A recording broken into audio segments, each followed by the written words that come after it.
আসসালামু আলাইকুম, সবাইকে স্বাগতম।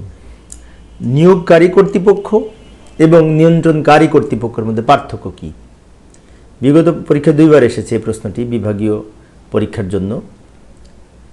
এক্ষেত্রে বিভিন্ন পাঠ্য বইয়ের আলোকে আমি আলোচনা করতেছি। লক্ষ্য করি এইভাবে আমরা লিখতে পারি যদি পরীক্ষায় আসে, কোনো পদে নিয়োগদানের ক্ষমতাপ্রাপ্ত কর্তৃপক্ষই হচ্ছে নিয়োগকারী কর্তৃপক্ষ।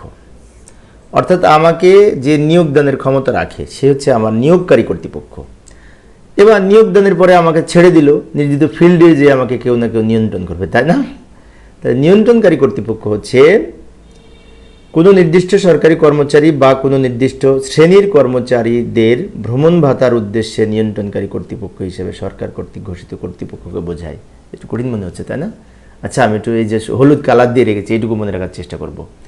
সরকারি কর্মচারীদের ভ্রমণ ভাতার উদ্দেশ্যে নিয়ন্ত্রণকারী কর্তৃপক্ষ হিসেবে সরকার কর্তৃক ঘোষিত কোনো কর্তৃপক্ষকে বোঝায়, অর্থাৎ অফিস প্রধান। যেমন আমি আমার প্রতিষ্ঠানে চাকরি করি, তা আমার অফিসের প্রধান হচ্ছে আমার প্রিন্সিপাল স্যার।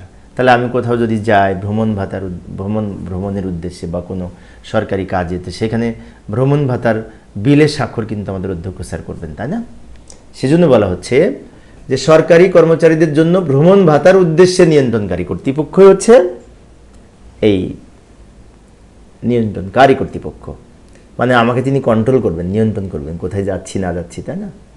আর নিয়োগ দিয়ে আমাকে যে বিশেষ করে ফিল্ডে ছেড়ে দিবে সে হচ্ছে নিয়োগকারী কর্তৃপক্ষ। আচ্ছা, এবার আসি কোন বিধিতে বলা আছে। কার্য বিধিমালা 1996 এই নিয়োগকারী কর্তৃপক্ষ সম্পর্কে বলা হয়েছে।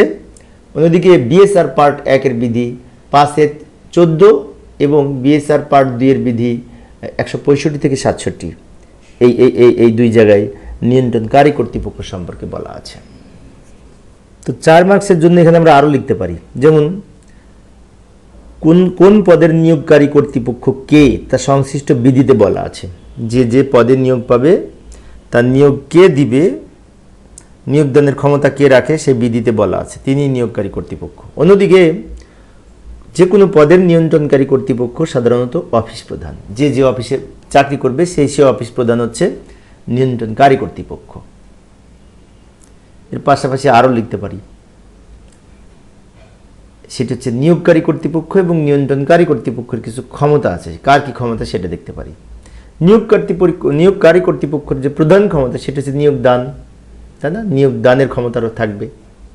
এরপরে এই পদত্যাগপত্র গ্রহণের ক্ষমতা থাকবে, দণ্ড প্রদানের ক্ষমতা, এগুলি কিন্তু নিয়োগকারী কর্তৃপক্ষের আছে, নিয়ন্ত্রণকারীর এই ক্ষমতাগুলি নাই। চাকরি থেকে অবসান ঘটানোর ক্ষমতা, স্বেচ্ছায় অবসরের আবেদন গ্রহণের ক্ষমতা। অর্থাৎ এইখানে বলতে চাচ্ছে নিয়োগদানের ক্ষমতা, আর চাকরি থেকে যদি অবসর গ্রহণ করতে চায় বা অবসান করাতে চায়, সেই ক্ষেত্রে দণ্ড প্রদান করতে চান, এই ক্ষমতাগুলি কিন্তু নিয়োগকারী কর্তৃপক্ষের আছে, নিয়ন্ত্রণকারী কর্তৃপক্ষকে দেওয়া হয়নি। এবার নিয়ন্ত্রণকারী কর্তৃপক্ষের কী কী ক্ষমতা রয়েছে লক্ষ্য করি। এখানে সাধারণত দাবিকৃত ভ্রমণ ভাতার ক্ষেত্রে ভ্রমণের প্রয়োজনীয়তা, কারণ, অবস্থান এবং মেয়াদকাল যাচাই করা। অর্থাৎ তিনি কোন দিকে কীভাবে যাচ্ছেন ভ্রমণের উদ্দেশ্যে সেগুলি প্রয়োজনীয়তা অনুযায়ী কারণসহ সেই অবস্থানগুলি যাচাই করা। এছাড়াও ভ্রমণ ভাতার বিলে প্রদর্শিত দূরত্বসমূহ যাচাই করা, যে কোথায় যাচ্ছে, দূরত্ব কতটুকু, সেগুলোও যাচাই করা এই নিয়ন্ত্রণকারীর কাজ বা ক্ষমতা। ভ্রমণ ভাতার বিলে স্বাক্ষর এবং প্রতিস্বাক্ষর করা।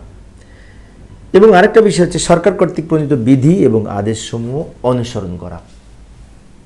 অর্থাৎ নিয়ন্ত্রণকারী কর্তৃপক্ষ মূলত ভ্রমণ ভাতাটাই মেন এইখানে, তাই না? যাই হোক, এইভাবে আমরা লিখতে পারি। অন্যান্য বইতে যদি আমরা পাই আমরা সেগুলোও লিখতে পারি, সমস্যা নেই। পরীক্ষায় যত লিখবে তত ভালো মার্কস, তাই না?